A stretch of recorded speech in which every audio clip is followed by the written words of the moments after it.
Hi there, my name's Shane, and in this video I'm going to be talking about my camera backpack, discussing all the gear that I use, the reasoning for it, the accessories that I have along with me, and hopefully provide some useful advice for you if you're looking at kind of modifying your kit or optimizing it for going on some longer hikes or short vacations somewhere this coming year.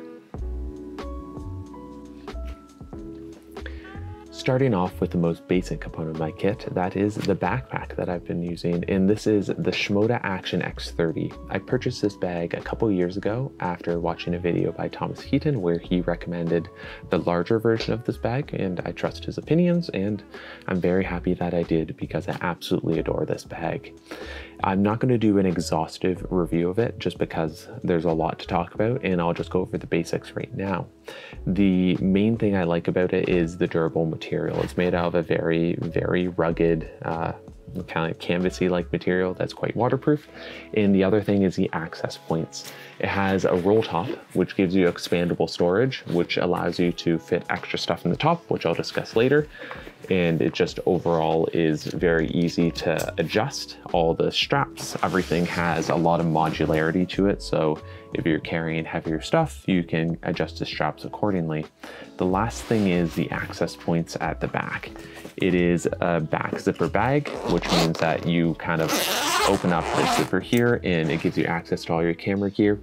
This is ideal for me because if I'm going to have all my gear in its inclement environments, I want to put my bag down where my gear won't get wet and my back won't get wet because I put the gear down like the way you put the bag down, because I'm always going to be flipping it open. So after extensive use, this is the setup that works for me. It has the option also of having a back strap for, again, if you have heavier setups.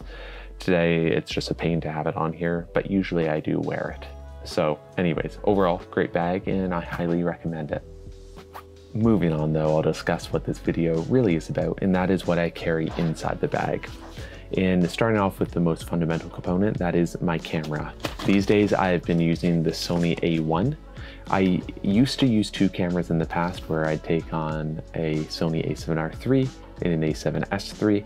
However, recently, since I've been shooting on the A1, I'm very grateful that this camera can basically do everything that I want with high quality video and great image quality. So in terms of simplicity, I just take one camera with me now, and it's been absolutely marvelous. In terms of lenses, I take along two lenses usually. That is the 24-70 f2.8 and the 12-24mm f2.8. Between these two lenses, I have basically perfect coverage from 12mm up to 115mm if I put the A1 in crop mode with the 70mm, which gives me a fair bit of range and is ample for all my needs. However, if I need some more range, I have the option to take along my big boy, which you hear me complain about probably in other videos, and that is my 200 to 600 at 5.6 to 6.3. I keep it in this little Lowepro bag that I have, and I keep that below my backpack along with a Peak Design strap so that I can carry the lens if I'm using it. But otherwise, I sometimes leave this in my car, but far more often I take it with me and attach it to the bottom of my backpack via a couple clips that I attach to this bag, and they just clip into place on the front and the back, allowing me to have a decent amount of modularity. So if I want to strip this off my bag because I won't need it for a certain part of my trip, I will just unclip it and put it to the side. The only downside is this bag is not waterproof in the slightest. So it's on the bottom of my bag, so it doesn't really matter all that much. And realistically speaking, the lens inside here is weather sealed. So if it gets wet, that's not the end of the day, and it's not gonna get saturated unless I fall in water. And if I do, I have bigger problems. So that is that. I'll put a link to that bag in the description if I can find it. I'm not sure if they make it anymore, but I'm sure there's others out there that are similar. Moving on to the other components of my kit, the newest addition is a 360 cam, and I've been using the Insta 360 X3. which is a sweet little camera. And in the past, when I wanted to get video of myself, I would have to set my camera up on a tripod, walk away, and then get the video and come back. Whereas now with this, I can simply just use the selfie stick, throw it over my shoulder, and it looks like I have someone following behind me. And again, in the last couple videos that I've made, I found this setup to be very versatile and just like is a fun thing to do that saves time and provides a bit of context to some of the shots. So I've been very happy with this. And if you're looking at a 360 camera, that one's been great. And I'll make a further video about it once I use it a little bit more, but I've had a lot of fun with it. The last camera that I keep in my bag is my drone. And the drone that I use is the DJI Mavic 3. And this has been my drone for, again, I guess a little over a year now, after upgrading from the Mavic Air. And this drone I initially was quite hesitant about. It is very heavy. This is by no means like a travel drone. It is a full-sized kind of setup, and you pay for that with the weight. However, the battery time and the flight time that I have with this drone is absolutely superb. And there's features about this drone such as the image quality and surprisingly the telephoto lens that I've grown to really appreciate. So I haven't moved on to a smaller drone. And yeah, it's been great. As well as the fact that the controller for it is very reliable and quite small. So I can just keep it in the side here and it's never been an issue. The last couple things are rather small, and that is just a couple of filters for my 24-70 and my 12-24.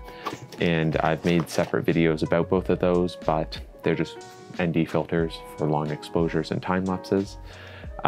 Another new little addition is this itty bitty little digital microphone.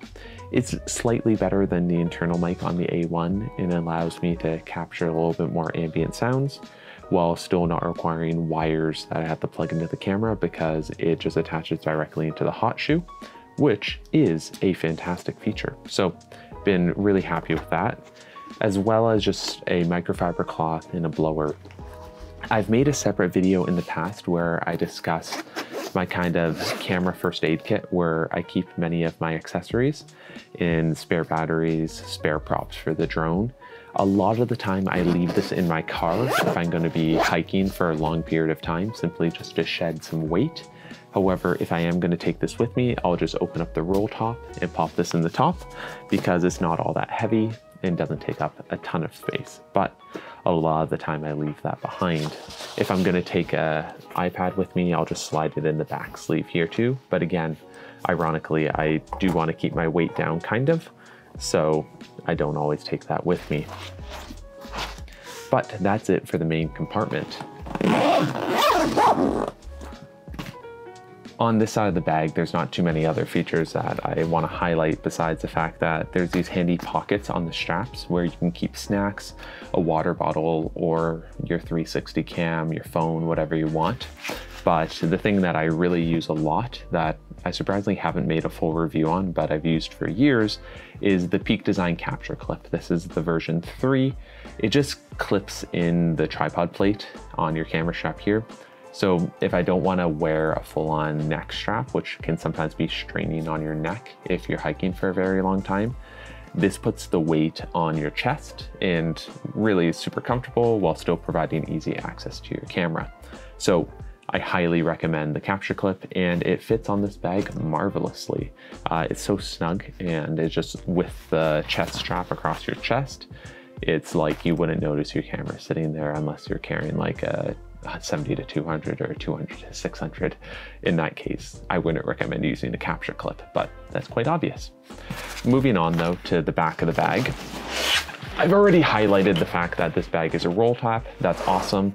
But another neat feature is that there's this waterproof zipper right here that gives you very easy access to the top of the bag, which right now is a bit of a mess, but I keep basic things in here, such as a pair of sunglasses, a headlamp should I be caught out in the dark, various batteries for my drone or camera, as well as one very neat feature that's provided me so much peace of mind, and that is the Garmin inReach Messenger. They have the inReach Mini 2, which is very similar. This one pairs with your phone, and I always have a phone with me, and I have batteries to keep it charged. So this device is basically a satellite relay, which provides you GPS coordinates and can send out messages should you need help. I've been fortunate enough to never be in a situation where I am in danger, but I am off the grid quite often, especially when I'm going far in my car or setting up camp somewhere kind of in the backcountry. And this just gives me the peace of mind that should I run into an issue and are stranded alone, I'm not going to be without help, or at least without the means to ask for help.